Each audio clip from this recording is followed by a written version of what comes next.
2. Hello everyone, back again for another scenario day. We've come here, as you can see, this is my local park, as no grounds are ready, so we've just tried to set up 2 stumps and some crease lines, some balls, and I've got the board here.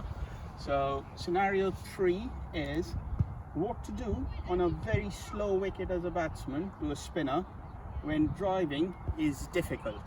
That's the first part, and second part is also what and how to bat on a wet wicket. So if we now go towards the batting zone, then we can talk about it.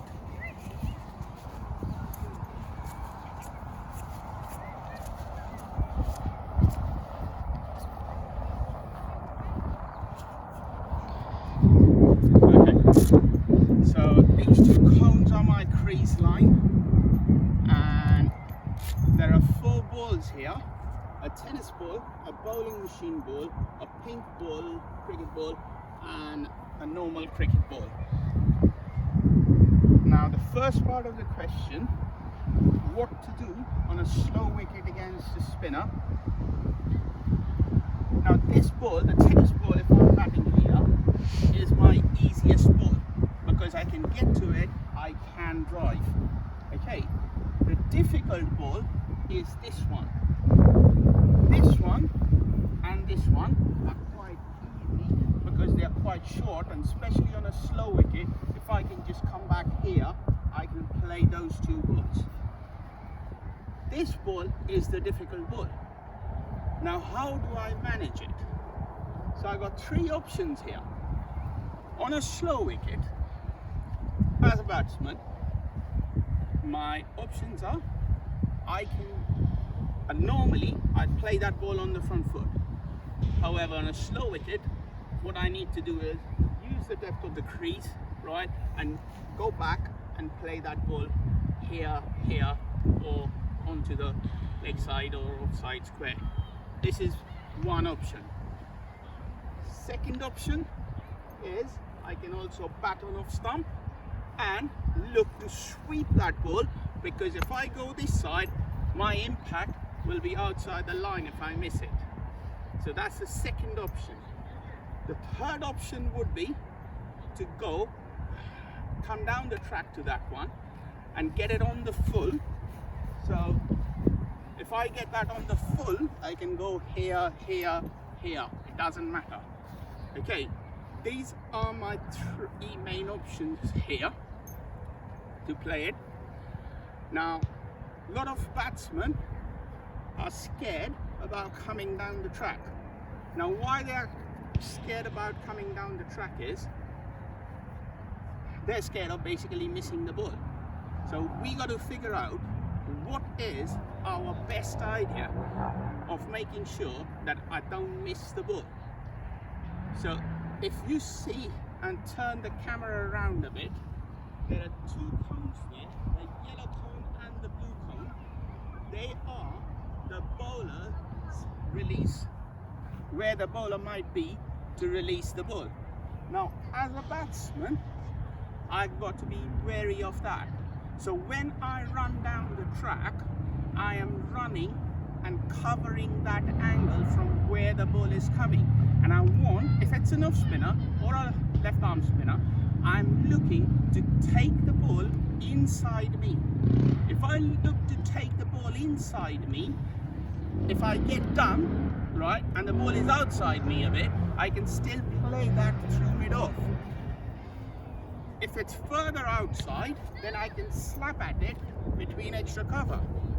To beat me now, okay, he has to bowl literally a wide. So I got enough time to get back if I see the line is well away from me. The problem starts if I go here. That's when I'm going to be in trouble. So I need to make sure that my first strike takes the line of the ball and I'm looking to get the ball inside me. So then I'm done. A very good example is Cheteshwar Pujara playing against Nathan Lyon.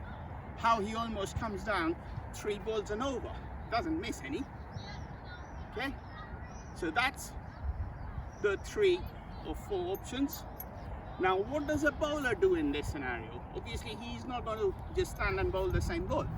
So he has to vary the pace that he is bowling to induce an error of judgment on part of the batsman. That's a cat and mouse game here.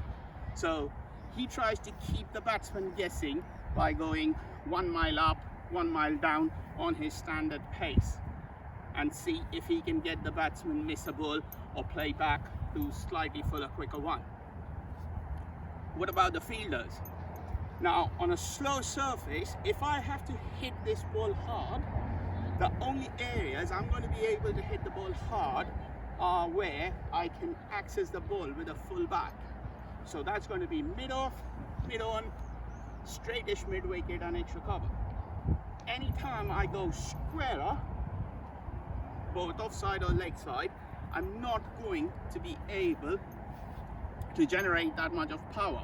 So the guys behind square saving single needs to be tighter as a fielder, whereas the guys on the straighter single saving, extra cover, mid-wicket, mid-off, mid-on, if they are there, they can hang back a bit. So that's the fielder's scenario. Now, if that ball was from an away going bowler and I wanted to play it on the offside, right, access offside, I'd rather bat on leg stump, because that would give me the width on the offside. If there is a mid-wicket here and there's plenty of space here and I want to access the leg side, then I might come and bat on middle stump and just make sure that I cover the line outside off to take that ball here. So that would be my other option if the ball is going away. The next part is batting on a wet wicket. Now, there is a big difference of batting on a wet wicket in England and in the subcontinent. In the subcontinent, if it's really wet, the game is called off because the ball just stops. So you don't play. In England, if it's really wet, actually batting is not difficult because the ball skids on. You just need to be more on the front foot. The difficulty happens in England if it's a drying wicket. So it's not uniformly wet.